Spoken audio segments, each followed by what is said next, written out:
Hello everyone, मैं फ़रहा आपका बहुत बहुत स्वागत करती हूँ आपके अपने चैनल मैजिक ऑफ स्टडी में। तो ये है आपकी एनसीईआरटी की क्लास 6 की लेसन नंबर 8 है आपका, यानी चैप्टर नंबर 8 है आपका। और ये लेक्चर है आपका 8 और चैप्टर नंबर भी 8 है आपका, खुशहाल गाँव और समृद्ध शहर।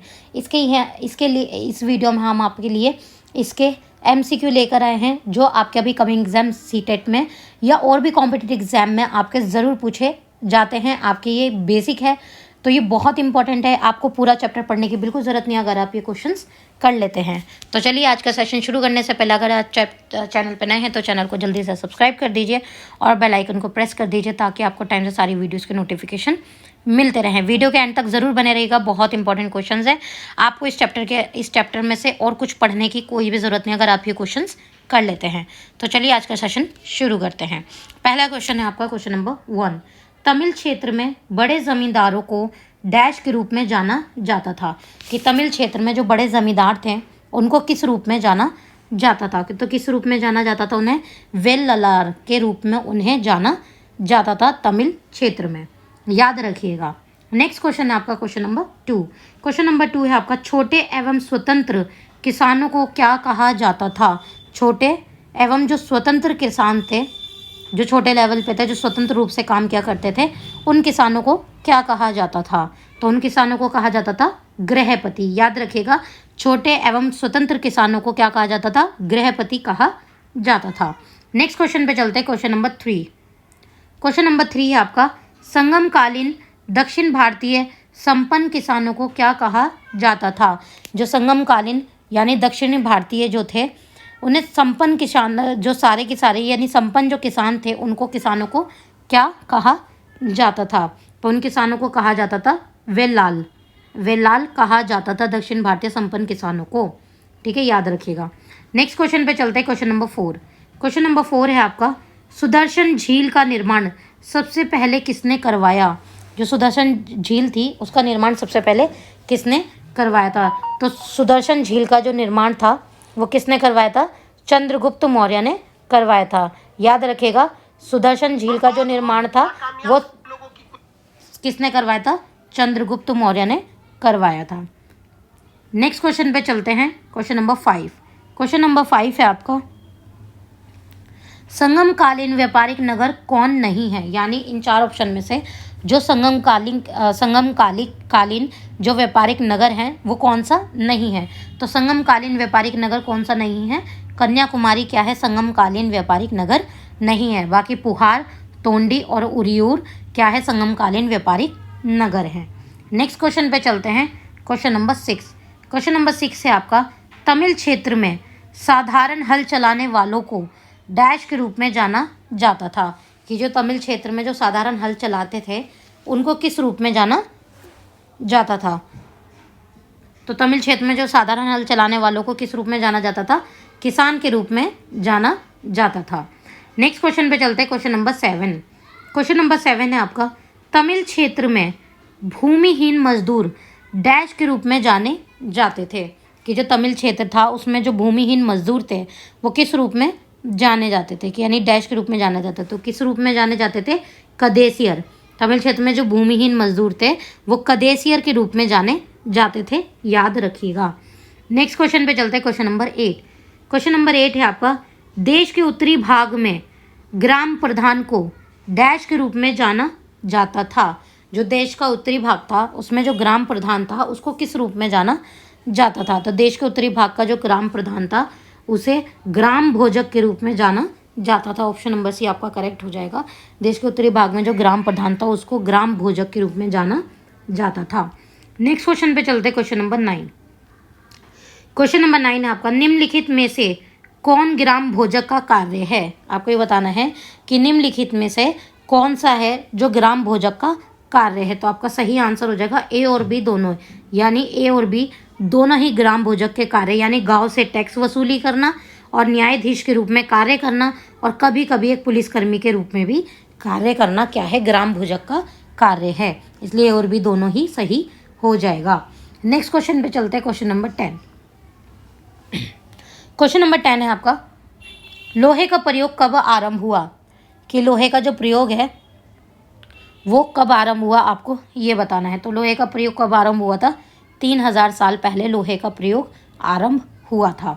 नेक्स्ट क्वेश्चन पे चलते हैं, क्वेश्चन नंबर 11।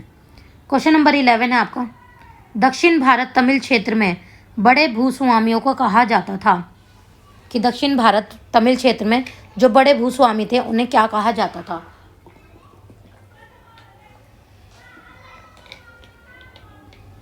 तो दक्षिण भारत में जो तमिल क्षेत्र था उसमें बड़े भूस्वामियों को वेलल्ला कहा जाता था। बड़े भूस्वामियों को क्या कहा जाता था? वेलल्ला कहा जाता था। नेक्स्ट क्वेश्चन पे चलते हैं, क्वेश्चन नंबर 12। क्वेश्चन नंबर 12 है आपका, उत्तरी भारत में गांव का प्रधान व्यक्ति कहलाता था कि उत्तरी भारत में जो गांव का प्रधान व्यक्ति था वो क्या कहलाता था? तो क्या कहलाता था? ग्राम भोजक कहलाता था। नेक्स्ट क्वेश्चन पे चलते हैं, क्वेश्चन नंबर 13। क्वेश्चन नंबर 13 आपका, उत्तर भारत में स्वतंत्र कृषक कहलाते थे।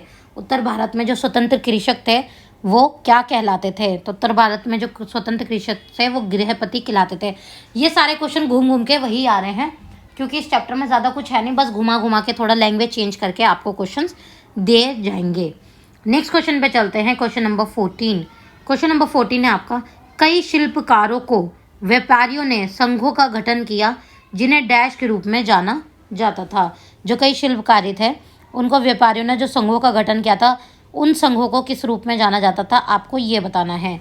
तो उन संघों को श्रेणी के रूप में जाना जाता था। ऑप्शन नंबर डी आपका करेक्ट हो जाएगा। शिल्पकारों और व्यापारियों के जो संघों का गठन किया था उन्हें श्रेणी के रूप में जाना जाता था। नेक्स्ट क्वेश्चन पे चलते हैं, क्वेश्चन नंबर 15। क्वेश्चन नंबर 15 है आपका, भारतीय उपमहाद्वीप में लोहे का प्रयोग कब शुरू हुआ? तो भारतीय उपमहाद्वीप में लोहे का जो प्रयोग हुआ था वो 3000 साल पहले शुरू हुआ था। नेक्स्ट क्वेश्चन पे चलते हैं, क्वेश्चन नंबर 16। क्वेश्चन नंबर 16 है आपका, तमिल क्षेत्र में साधारण हल वाले को क्या कहा जाता है? जो तमिल क्षेत्र है उसमें साधारण हल वाले को क्या कहा जाता है? उड़वाल। तमिल क्षेत्र में साधारण हल वाले को क्या कहा जाता है? उड़वाल। याद रखिएगा ये सारे नामों को। नेक्स्ट क्वेश्चन पे चलते हैं, क्वेश्चन नंबर 17। क्वेश्चन नंबर 17 है आपका, भरूच बेरीगाजा क्या था? जो भरूच बेरीगाजा था वो क्या था? तो भरूच बेरीगाजा क्या था? एक बंदरगाह था। ठीक है, ऑप्शन नंबर सी आपका करेक्ट हो जाएगा। नेक्स्ट क्वेश्चन पे चलते हैं, क्वेश्चन नंबर 18। क्वेश्चन नंबर 18 है आपका, भारतीय उपमहाद्वीप में लोहे का प्रयोग लगभग कितने वर्ष पूर्व हुआ? वही बार बार घूम घूम के आ रहे हैं क्वेश्चंस। ठीक है, भारतीय उपमहाद्वीप में जो लोहे का प्रयोग लगभग कितने वर्ष पूर्व हुआ था? 3000 साल पहले हुआ था। नेक्स्ट क्वेश्चन पे चलते हैं, क्वेश्चन नंबर 19। क्वेश्चन नंबर 19 आपका, तमिल क्षेत्र में बड़े भूस्वामियों को क्या कहा जाता था? तमिल क्षेत्र में जो बड़े भूस्वामी थे उन्हें क्या कहा जाता? वेलल्ला कहा जाता था। नेक्स्ट क्वेश्चन पे चलते हैं, क्वेश्चन नंबर 20। क्वेश्चन नंबर 20 आपका, तमिल क्षेत्र में भूमिहीन दास क्या कहलाते थे? तमिल क्षेत्र में जो भूमिहीन दास थे वो क्या कहलाते थे? तो तमिल क्षेत्र में जो भूमिहीन दास थे वो आदिमई कहलाते थे। नेक्स्ट क्वेश्चन पे चलते हैं, क्वेश्चन नंबर 21। क्वेश्चन नंबर 21 है आपका, भारत के उत्तरी क्षेत्र गांव का प्रधान क्या कहलाता था? कि भारत के उत्तरी क्षेत्र में जो गांव का प्रधान था वो क्या कहलाता था? तो क्या कहलाता था? ग्राम भोजक कहलाता था। नेक्स्ट क्वेश्चन पे चलते हैं, क्वेश्चन नंबर 22। क्वेश्चन नंबर 22 है आपका, मथुरा नगर किसके लिए प्रसिद्ध था? जो मथुरा नगर है, जो मथुरा शहर है वो किसके लिए प्रसिद्ध था? यातायात, व्यापार, मूर्तियाँ बनाना, ये सब सही है। तो ऑप्शन नंबर डी बिल्कुल करेक्ट है, सभी सही है। मथुरा नगर किसके लिए प्रसिद्ध था? यातायात के लिए भी, व्यापार के लिए भी और मूर्तियाँ बनाने के लिए भी प्रसिद्ध था। नेक्स्ट क्वेश्चन पे चलते हैं, क्वेश्चन नंबर 23। क्वेश्चन नंबर 23 आपका, 2500 वर्ष पहले प्रयोग किए जाने वाले लोहे के औजारों में क्या शामिल थे? जो 2500 वर्ष पहले जो प्रयोग किए जाने वाले लोहे के औजार थे उनमें क्या शामिल थे? तो क्या शामिल थे? कुल्हाड़ियाँ और हलों के फाल, ये दोनों ही शामिल थे। तो ये और भी दोनों सही हो जाएगा। 2500 वर्ष पहले जो लोहे के औजार प्राप्त हुए हैं उसमें क्या शामिल थे? कुल्हाड़ियाँ और हलों के फाल।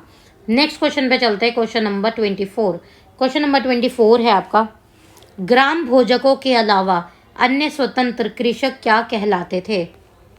तो ग्राम भोजकों के अलावा जो अन्य स्वतंत्र कृषक थे वो क्या कहलाते थे? गृहपति कहलाते थे। ऑप्शन नंबर ए करेक्ट हो जाएगा। नेक्स्ट क्वेश्चन पे चलते हैं, क्वेश्चन नंबर 25।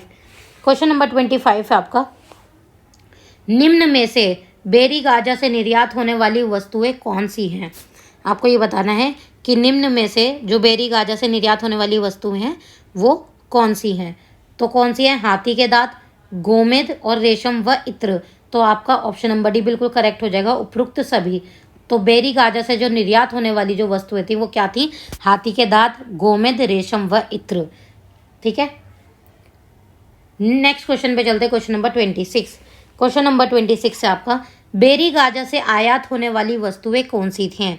जो आयात हो रही थी वो वस्तुएं कौन सी हैं? बेरी गाजा क्या है? बंदरगाह है। ठीक है, तो तांबा, मूंगा, शराब या उपरोक्त सभी। तो बेरी गाजा से जो आयात होने वाली वस्तुएं थी वो ये तीनों ही थी, तांबा, मूंगा और शराब। तो ऑप्शन नंबर डी आपका करेक्ट हो जाएगा। नेक्स्ट क्वेश्चन पे चलते हैं, क्वेश्चन नंबर 27। क्वेश्चन नंबर 27 है आपका, आहत सिक्के करीब कितने साल चले? आहत सिक्के जो थे वो करीब कितने साल चले थे, आपको ये बताना है। तो आहत सिक्के थे वो करीबन 500 साल तक चले थे। नेक्स्ट क्वेश्चन पे चलते हैं, क्वेश्चन नंबर 28।